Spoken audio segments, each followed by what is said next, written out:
Hi everybody, welcome back to episode 2 of the Call Room, and firstly a massive thanks to everybody that watched the first episode. I think we had something like 150, 160 viewers, and I can verify that only 40 of those was actually my mother. Yeah.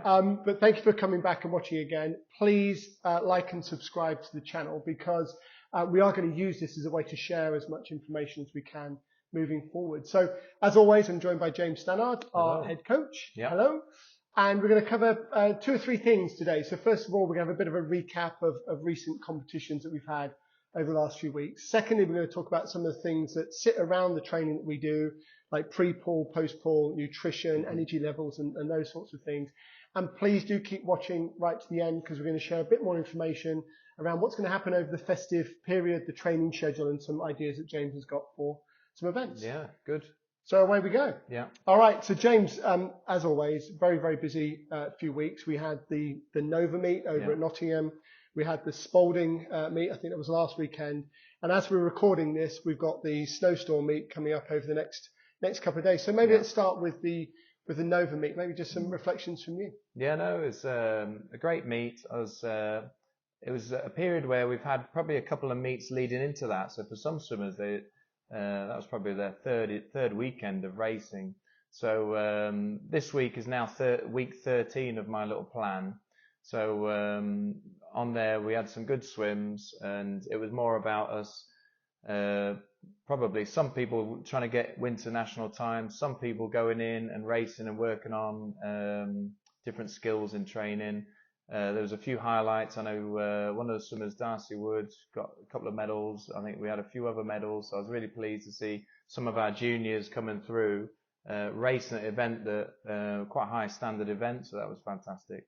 And then last weekend we had about quite a few swimmers, probably about 25 swimmers, go to Spalding on the Sunday, which was a one-day meet. That was predominantly a lot of our juniors that attended. Yeah.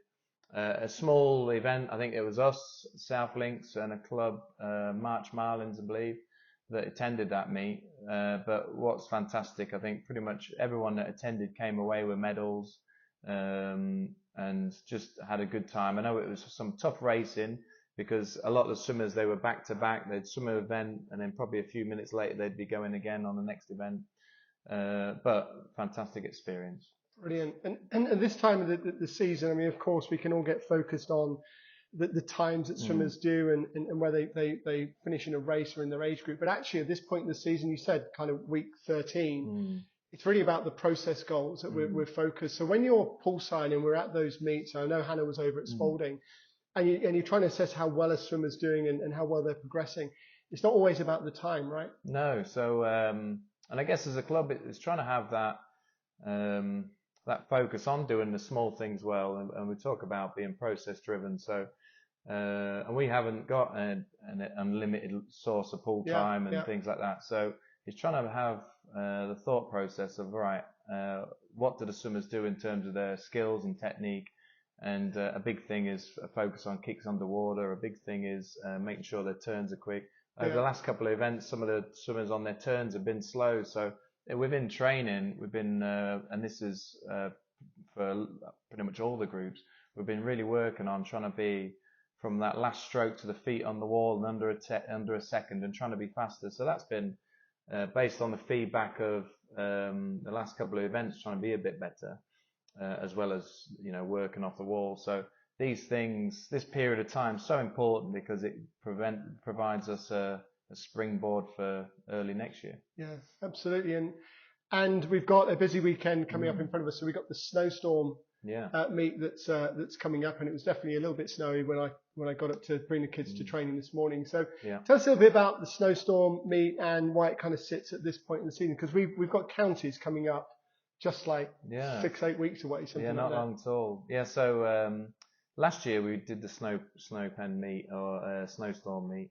But it was a one-day meet. This year is going to be a 2-day meet. So we're trying to provide the opportunity for the swimmers to access every event, and give them the opportunity to qualify if need be for county time. So and this will be the last chance for them to do that. So we've got quite a few clubs attending externally from Grantham, which is fantastic. I think we've got 85 members of Grantham taking part, Wow. which is brilliant. Yeah. And again, the clubs, the meet's there to provide an opportunity, but the focus is always the same. It's trying to execute the race the best as you can, and if you do that, then hopefully the outcome will be what you want it to be. Whereas we spoke about process, and then we talk about county time, so it's a bit of a sort of conflict, but a great opportunity, and looking forward to this weekend. So I think, as coaches, the advice to any parents out there talking to their swimmers about this weekend, where of course everybody wants to get county times. Yeah. The way you get a county time is not focusing on a county time; it's focusing on the process goals and doing the right things in the race. Yeah. So I think that like as soon as they touch the wall, the first thought is to look at the time naturally, and then that might be the same for the parents. So I think that it's trying to get out of that of where obviously they're going in with goals, but when they come round to ask me about their race, I'll ask them two questions. I'll ask what went well, what could be better, and maybe the drive on the way home, it's like, right, what do you think you did well? What do you think could have been better? And then maybe, hey, great job if you got, the times that you wanted, but that shouldn't necessarily be at the top of that conversation. So, yeah, I think that there's some good learning all way with that. Yeah, excellent. Yeah.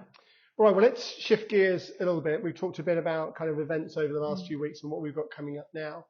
But let's talk a little bit about some of the things that sits around the training that we do in the pool. And you mentioned a moment ago, we don't have unlimited pool time, and we have to maximize the pool time that we have. And of course, that matters when you're in the water, but the way in which you can maximize that pool time is around what you do before, what you do after, and what you do kind of around that pool life. So yeah, maybe just share a little bit about your thoughts. Yeah, I think that this time of year is, you said about it being a bit snowy. I think this morning was the first time this year, potentially, that I had to scrape my car. Yeah. And so this time of year, I think, can be pretty tough in terms of energy levels and everything like that. So I wanted to chat about this because I think this time of year is super, super important.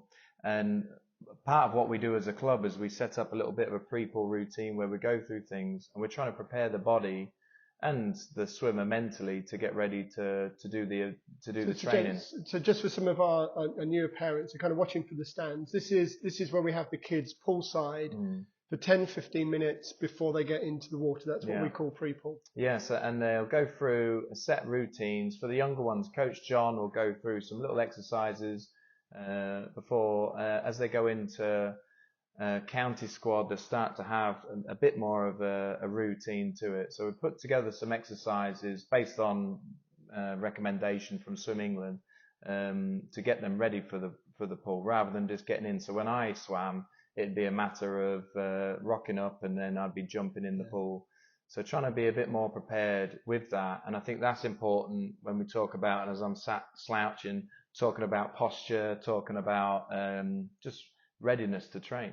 Yeah. So I coach with John on a Sunday afternoon, and we arrive at about 4:10. By 4:15, we're doing the pre-pool. It gives me a great opportunity for a little mini workout because I get to join in as well. But you can really see the difference. I mean, if we look at the group that we've had on a Sunday and we think about doing press-ups, which we do as part of that, or holding a plank, they're in a completely different place now to where they were even a couple of months ago. So there's a benefit before they get into the water, but also just general strength and flexibility. I think that's it. I think that there's a big thing where it's 10-15 minutes every session where they're just working on one in terms of their core stability and things in little ways. They're working on flexibility and so important, especially as we talk about swimmers as they go through growth and development and the body's changing, but the muscles and ligaments are getting stretched. And that impacts so much because obviously with technique, if they don't have that mobility and that flexibility, then the technique kind of suffers a little bit. So that's the reason for doing it, and it's trying to make sure that that's done well. So I think that's super, super important. And then another thing is, like, we talked to swimmers about just hydration. Yeah. And making sure that they're drinking during the session. So as they go through the session, if they're not hydrated, obviously we don't necessarily think about sweating in the water because we're in the water. But actually, as you're going through the course of an hour and a half, 2 hour session, then you will be getting That's right. dehydrated. And a bit like science, where the blood is actually getting thicker and it can't transport the oxygen and nutrients around the body. So just something as simple as making sure that everyone's hydrated and looking after themselves, and even something as simple as maybe our real little ones, do they have a drink? So I think that just a bit more awareness on stuff like that. Yeah. So going back to those process goals again, to get the maximum amount of that time in the pool, making sure all the swimmers arrive with a drink and water or a very, very weak squash Cordial, or something like that is fine. But then making sure that they're drinking. So going back to that journey home in the car following training, maybe one of the questions could be, how much of your water did you drink? Yeah, and it's something that, because some people don't like it, some people feel that, and it's just trying to sip a little and often. But that's a great thing, because what happens is if they're not, then within 30 minutes of the session, they can just start to feel a bit lethargic, maybe find it hard to concentrate, and things that they don't necessarily think about, but just linked to that hydration. And exactly, I think that that car ride on the way home, they're the things that, right, how was today? What did you do well? What could you do better? Did you drink your drink? And hopefully just reinforce these messages that we're looking at today. Yeah. And I used to swim as well, and I used to rock up to training and jump in the pool, and then I used to finish training and jump in the car or jump on my bike and go home. Yeah. So kids have come in, they've done the pre-pool, they've hydrated, and they've trained really well in the session. We get to the end of the session. So why don't we just let everybody just immediately leave at that point? Why are we asking the kids to do some more work after they've got out in the pool? Because I know as a parent, everybody just wants to get home, right? Yeah. But why are we asking the kids to do that extra 10, 15 minutes? And this is it. I think it's one where we're trying to develop the behaviors that we want to help them to be successful in the future. Two, it's making sure that they're fully recovered. So after they've done, regardless of the type of session, after they've done the training, they're naturally going to be, the muscle's going to be a bit tight, a bit sore. If we go away straight from there, then and a lot of our sessions finish fairly late, they'll be going to bed and they're just going to be up the next session and they're still going to be tight, sore for the next session. So actually having that 10 minutes stretching after the session, it doesn't just help the recovery from that session, it also starts the preparation for the next session. And to make sure that when we talk about posture and these things and length of muscles, that they're working on that and they're keeping that suppleness. So I think that it's quite easy to it becomes a tick box where we're doing it, but I think that the more that we understand, the better it is. Another thing is that we're not mentioned is there's like a 30-minute window. So when we finish the training session, there's a 30-minute window where if we can eat something straight away, be it a banana, be it an apple, be it if you have a yogurt, be it something that you can put in your body, then your ability to recover after that session is so much more. And again, we're starting that process of preparation for the next session. And some of the sessions being a bit later, they probably had their tea earlier and they might not feel hungry. So I think that on the drive on the way home, it's like, right, well, what do I need to prepare for my session? Well, I need a drinks bottle. I might even need 2 drinks bottles. And then I need a snack after the session. And then it's thinking, what's an appropriate snack? And actually having it in the car on the way home, it puts it into that 30-minute window. So actually for some of our swimmers, they could live a little bit further away. So waiting until you get home could just be a bit too late. Yeah, and even if it's like, we're stretching, but you're able to have a banana or something straight away, that's something that's quite good. But I think it's just raising awareness and to help with that, because it can quite easily where we don't eat or we wait until we're later. And then we just start the journey we just start the thing of feeling a bit tired and fatigued. So success isn't about one session. It's trying to string 2, 3, 4, 5 good sessions together, trying to string together 2 or 3 weeks together, trying to string 2 or 3 months together. And that starts with what we do today. So if from this video, if there's a couple of things that you think you can do better, then and that's a simple win, isn't it? Yeah, fantastic. Yeah. Well, let's kind of think a little bit into the future. We're filming this in the latter days of November. Yeah. Christmas is coming very much around the corner, so we've got the festive period coming up. I know there's some things that you're thinking about planning over the festive period, but maybe just maybe some comments around kind of the timetable, just the general timetable that we'll have over the festive period. Yeah, so we're going to train through Christmas and New Year, so there's not really going to be much of a break apart from when the centre's closed and legally we're not allowed to enter. But we're going to go through. It's going to be a normal timetable up until Thursday, the 22nd. Okay. So it's going to be just as normal as it is right now. And then as of Friday the 23rd, we start to go towards the Christmas timetable. And then so the sessions will look pretty similar on the days that we can train, but there will be some changes to that. We've got a couple of specialist sessions planned. So one session on Friday the 22nd or 23rd. Is where we're going to do something that I've done before years ago, where I call it Santa versus Snowmen. So we're going to have a bit of a fun event where we're going to get the whole club on the pool side. We're going to split into 2 teams, and we're just going to have a bit of a team event, and hopefully that'll be a fun event for that. So we're going to send out information for that. That's the Friday before Christmas. That'll be the Friday before Christmas. I think from 4 o'clock we're going to do that. And then the following Saturday, even on the 30th, we're going to do a distance meet. Not distance meet. We're going to do a distance challenge where we've got the pool from 8 till 11, I think, and we've got the whole pool. So we're going to open up to the whole club, potentially open up to people that were, maybe previously involved with the club, that want to come down into this event, and we're going to have like a distance challenge where you can see how far you can swim, or we might set a set on that and try and make that a bit of a fun, if that's the right word, fun event, and some music and some food, and really come down, make it a club thing.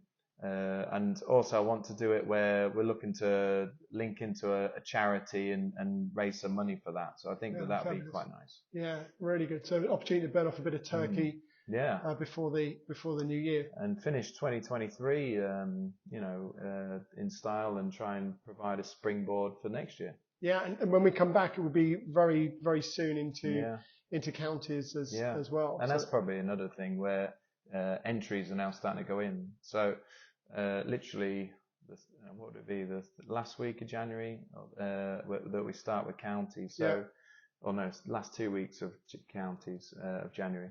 So with entries, it's if you have a time, we'd like you to enter across the board, and it's probably one of the events where it's not just about the individual, it's about the whole club and trying to be there in force, really. And I know I've already had an email or a message from one of our ex-swimmers that's at university that's going to come back and represent the club. Fantastic.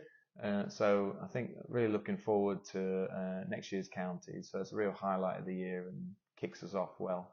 Brilliant. Well, listen, as always, thank you. Thank you. Thank you for sharing that with everybody. So we're going to keep doing these. So please come to us and let us know if there's any specific topics you'd like us to cover. We're going to look to bring some additional guests in as well. But please also don't forget to like and subscribe to the channel, because the channel on YouTube is one of the ways that we are going to try and get messages out to all of the swimmers and all of the parents. But thank you again, James, and thank you to everybody for watching.